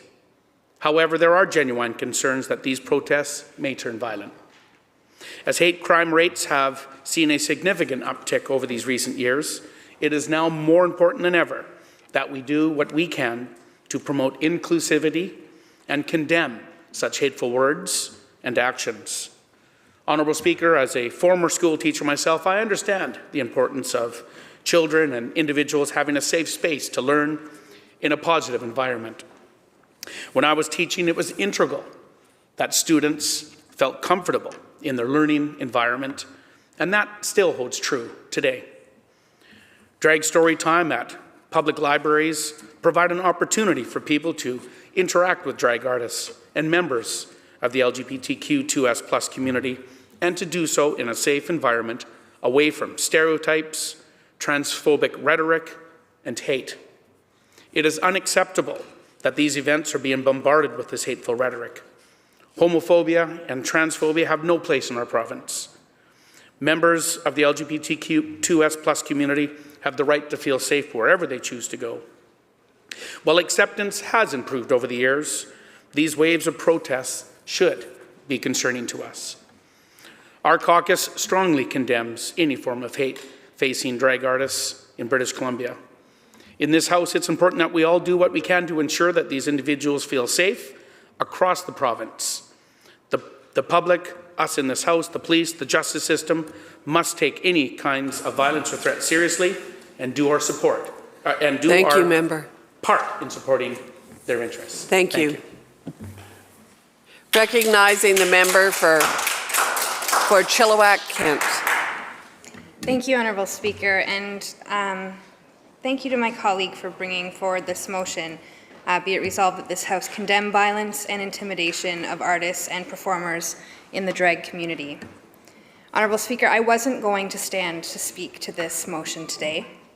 I'm grateful for the privilege to be able to do so, but my main concern was twofold. One was to be able to do it in a way that truly honored people of my community and the people who do call me ally.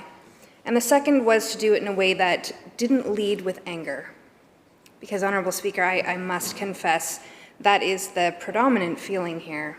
Anger born out of protection, an instinct to protect, anger born out of the harm that I've heard directly from my community, from members of the 2S LGBTQ community, from drag performers, from youth in my community. And so I'm very honored to stand here and just talk about a few things that some of my colleagues may not have canvassed yet, because I do really value their words. And I do want to say, the member for West Vancouver Capilano, I love the joy they brought to their conversation there, so thank you for that. I think that one of the things that might be confusing is when we hear the anger, the vitriol, the yelling, the noise that would attack or intimidate drag performers in our community, it's often because it's being equated with transgenderism, which there's no inherent connection there. That being said, we do know, as other members have mentioned, that the transgender community receives a very specific kind of attack, and that has been now shared with drag performers. The tools of shame and hurt in order to control and to censor are not new ones, although we have seen a fairly recent resurgence and rise in the violence, and be that verbal or physical, and the societal attacks on drag performers. I know in Chilliwack, Kent, in February there was an event. It was a student-led event. It was fantastic that they organized it. It's called Glow Up. It was a dance and creative showcase, and one of the things that the students did was that they did invite a drag performer. I think they were emceeing and performing. Their name is Haley Adler, and they're fantastic. They do a lot for our community and in our community to raise money and really make sure that we have opportunities for inclusive events. And the backlash that came out of that was what spurred this conversation on. It was equating it not only to transgenderism, but mis-equating that to predation and grooming and sexualization. And I think, Honourable Speaker, that's one of the areas where the anger comes from. I had the opportunity to speak with Haley and just thank them, because I knew that it was going to be hard in our community.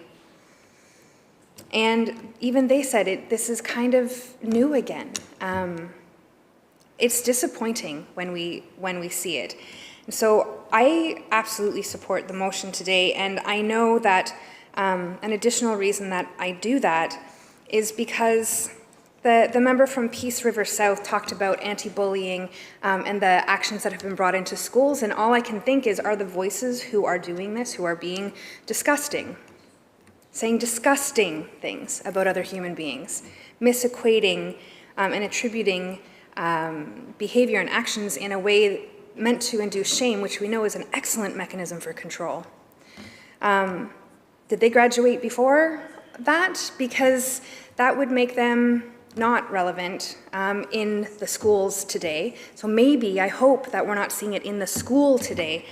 But Honourable Speaker, part of the reason I ran originally as well was because I was sick of explaining to the kids what the grown-ups were doing, and I am so happy that those in this room have stood and supported. I would encourage people not only to speak out against violence generally, but specifically where it's targeting other human beings based on, first of all, a protected area, and second of all, an artistic expression that is very valuable in our society. And I just want to remind drag performers out there that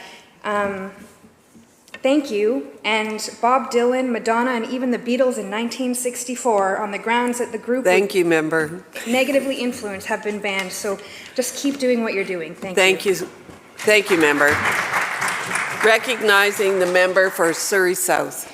Thank you, Honourable Speaker. I'd like to join my colleagues in collectively condemning hate and intolerance in this province, and we stand together against discrimination in all its forms. We want to also recognize the rights of drag performers and other 2S LGBTI folks to gather, exercising their right to freedom of expression and their right to lawful assembly.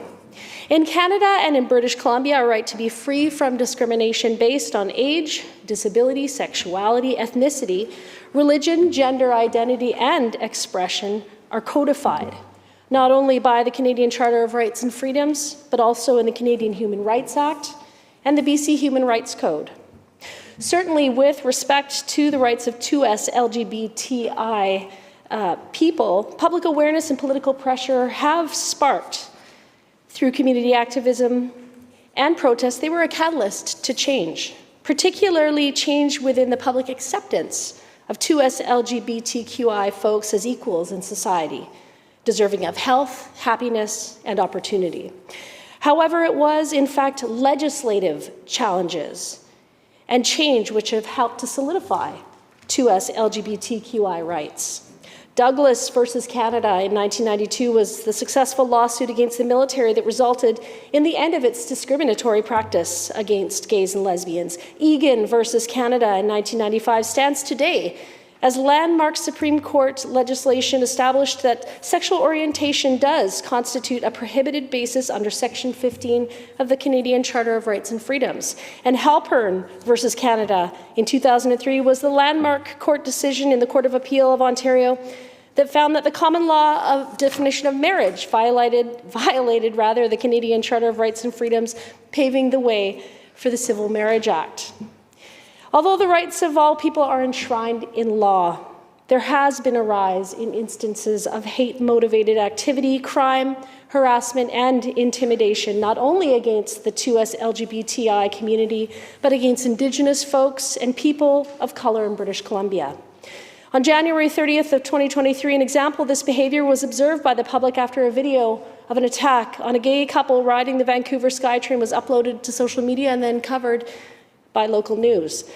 Reports from Stats Canada and from BC's Human Rights Commissioner have confirmed that hate-related incidents rose exponentially over the past several years. And according to Stats Canada, BC saw one of the largest increases in hate crimes being reported to police, yet they also found that our legal system can't properly address hate crimes because of problems from the police reporting stage all the way through the court process. Addressing gaps in BC's court systems, creating new training programs for police and Crown prosecutors to investigate and prosecute hate-motivated incidents, and looking at new provincial statutes to address hate-motivated crime are all legislative measures that the current government could take to help reduce hate in British Columbia. However, there was no funding to address hate in the 2023 provincial budget. This government has passed bills to make British Columbia's legislation gender neutral. But where is the legislation or funding to protect British Columbians from rising hate? Standing as an ally is important. But 2S LGBTI people need more than flag raisings and participation in parades and protests. As a member of the 2S LGBT community and as a member of this House, I condemn all forms of hate and intolerance, but I recognize that we need to act as legislators in this chamber and design legislation and provincial statutes and fund programs in our justice system that will truly protect our communities from hate.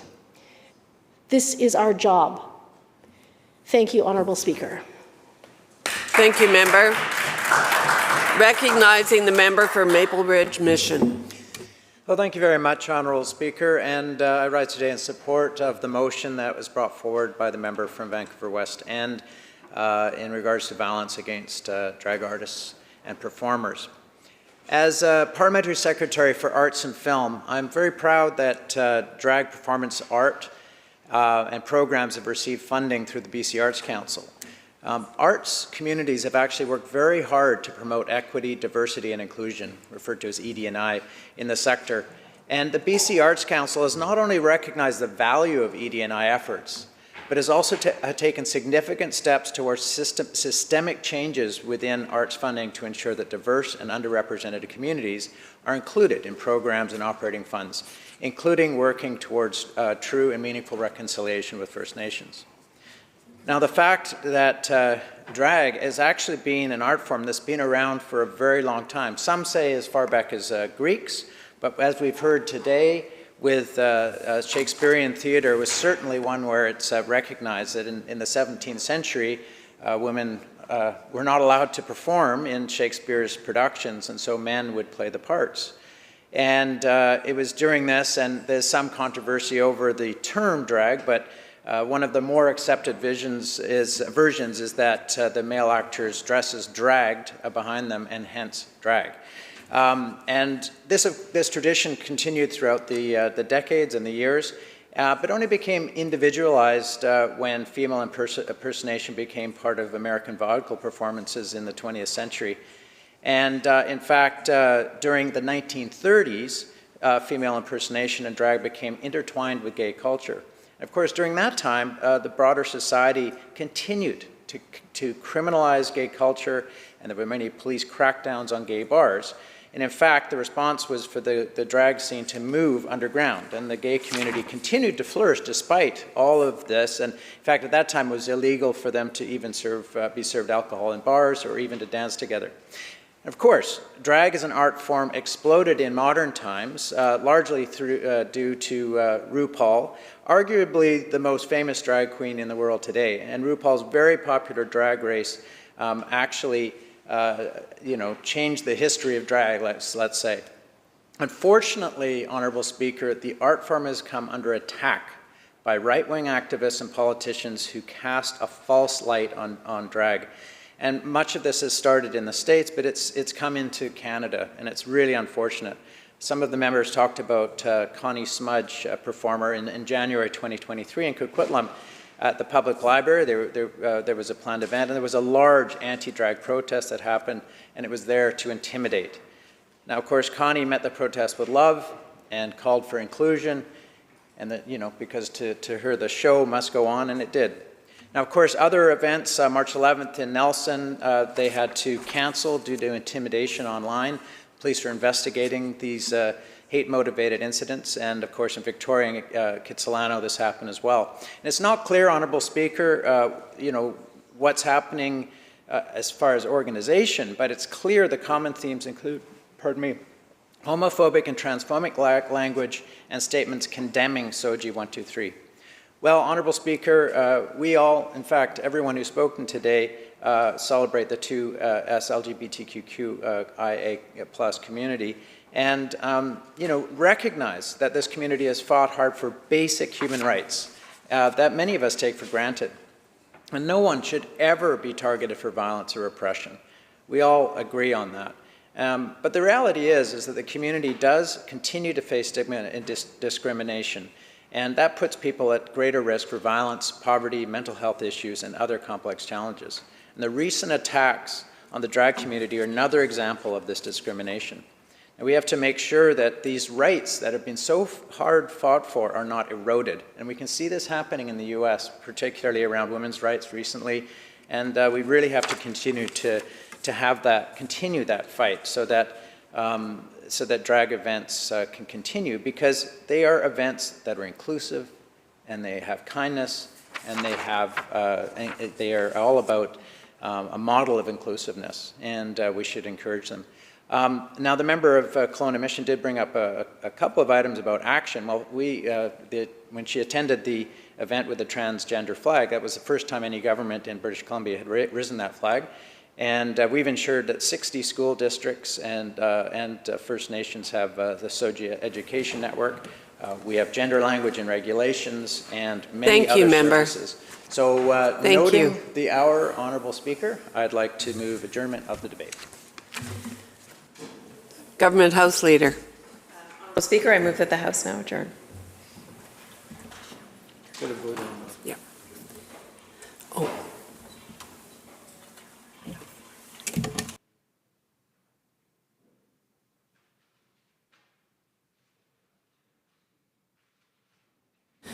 The question is moving adjournment of debate. All those in favor say aye. Aye. Opposed, say nay. Motion is carried. Government House Leader. Honourable Speaker, I move the House now adjourn. Members, the question is adjournment of the House. Those in favor say aye. Aye. Those opposed say nay. Motion is carried. This House stands adjourned until 1:30 p.m. this afternoon.